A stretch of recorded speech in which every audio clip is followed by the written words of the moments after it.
Happy Monday, everybody. All right, we are going to talk about Hoot and Peep some more. So I hope you enjoyed the story. Let's talk about some connections that we can make. All right, I'm going to show you this poster. It says connections, text to self. So text is talking about the book, and self is talking about yourself, right? This says, it reminds me of something in my life.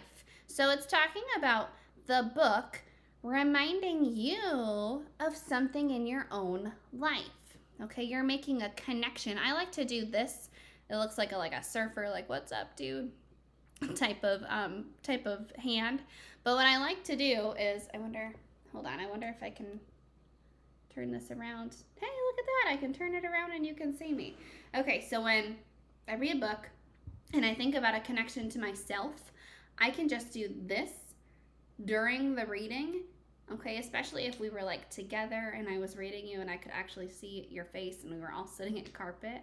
I would have you do something like this with your hand to show me you're making a connection. Even though I can't see you when I'm reading right now, you can still do that during the reading. If you are reading and you're like, oh, that reminds me of this time that I went and got ice cream with my grandma, and you think of a story that happened in your own life, something that happened to you during the reading, sometimes kids really want to share that right away. The way you can share that with me, that you've made a connection without interrupting, is just to do this. Okay, so when you read stories, even though I can't see you, you could still practice doing this during a time that you've made a connection to your own life. Okay, I'm going to flip this back around so you can see all my stuff up here. So you can see my paper. All right, we're going to practice making a connection from the book Hoot and Peep to ourselves. Okay, so you're going to grab this page from your folder and then come back.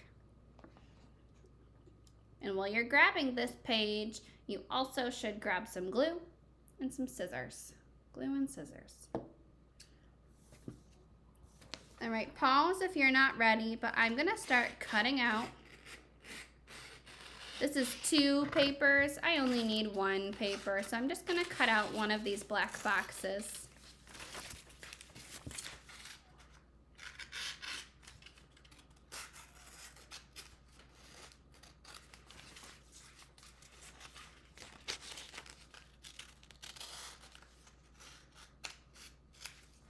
Okay. And once again, pause if you're not ready. I'm going to explain what to do on this paper. It says, as I was listening to the story, I connected to... Who do you connect to in this story? Did you connect to Hoot? Or did you connect to Peep? This is what I pictured in my head.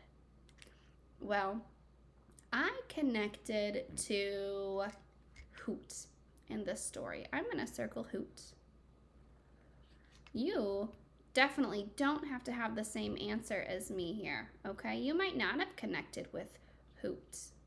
I connected with Hoot because when I was reading about Hoot, it reminded me of being an older sibling and telling my little sister what to do all the time. Hoot wanted to tell Peep not to sing.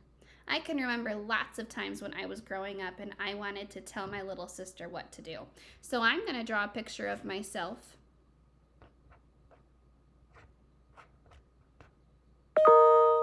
As a kid.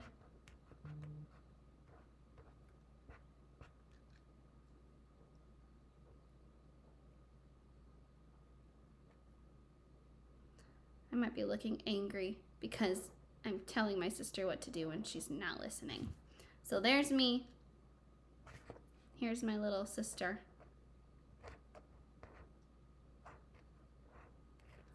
This is not an accurate picture because she never wore dresses, but it was faster for me to draw that.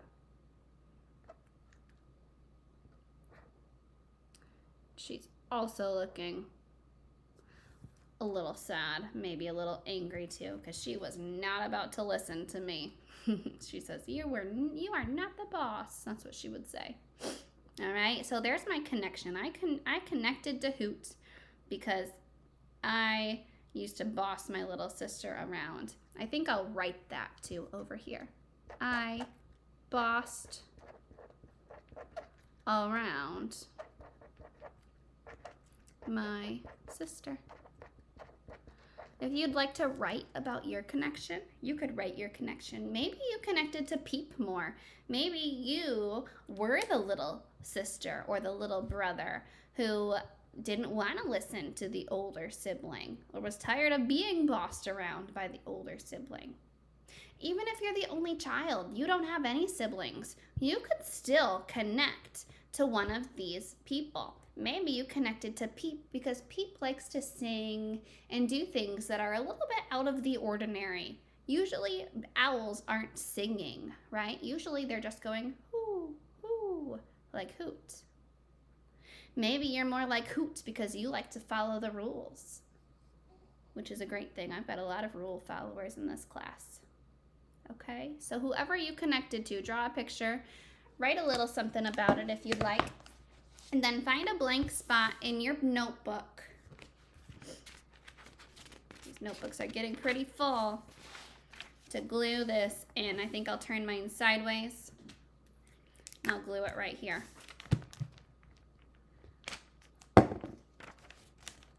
Okay.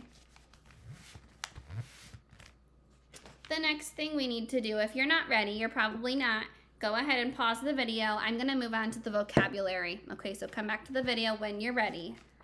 I'm going to leave my book open because I'm going to come back to it. I want to talk about the word moonbeam. Moonbeam. A moonbeam, remember that they said that Peep was looking up at the moonbeam when Hoot was trying to explain, what owls do, the hooing. So, sorry, I lost my train of thought. Peep was looking up at the moonbeam and she was amazed by it. A moonbeam is a ray of light from the moon.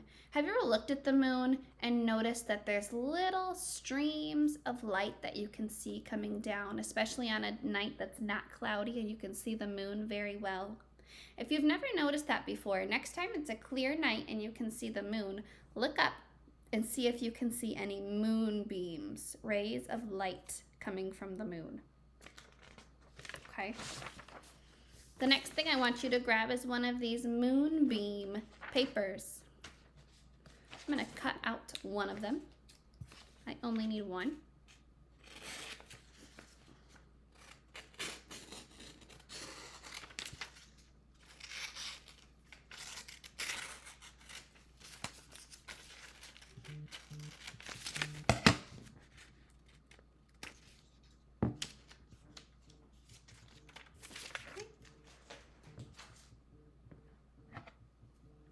And I'm going to actually, before I even do anything with it, I'm just going to glue it right to the top of my next page.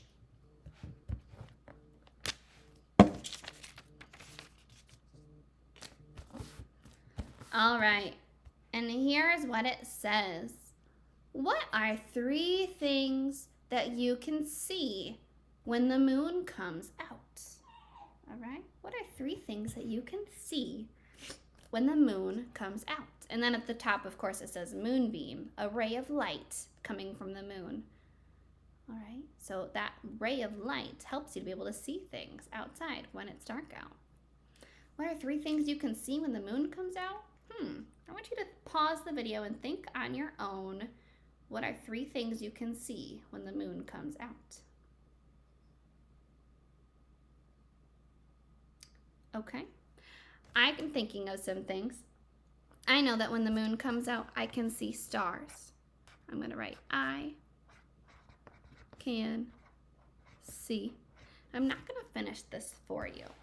If I were writing this, I would write, you're going to write 3 things. So what you're going to do, hold on one second, sorry.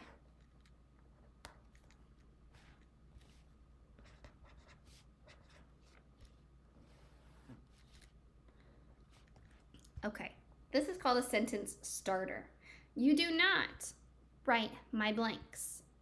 You write the words. You're going to write, I can see. And then instead of writing a blank here, you're going to write what you can see. Some things that I could see when the moon are out, or when the moon is out, is the stars. I can see, what else can I see when the moon comes out? Well, I can still see things that are outside, especially if the moon is bright and giving me moonbeams, those lights. I can see the pond in my backyard. I can still see trees. Okay. If you have a pool, you might be able to see your pool. If you have any chairs outside, you could still see cars outside. There's a lot of things you can still see when the moon comes out. So you're going to write, I can see, and you're going to fill this blank with something that you can see. And this comma means that, sorry guys, I'm going to try and finish this quick so I can pick up Cooper. This comma means that you're making a list. So here's the first thing you can see. Then you'll write a comma. Then you'll write another thing that you can see. You don't need to write this line. You'll do a comma. And then you'll write and the last thing that you can see. So you're listing 1, 2, 3 things that you can see when the moon comes out. And then don't forget your period. All right? I hope that makes sense. Enjoy. I'll see you in a little bit.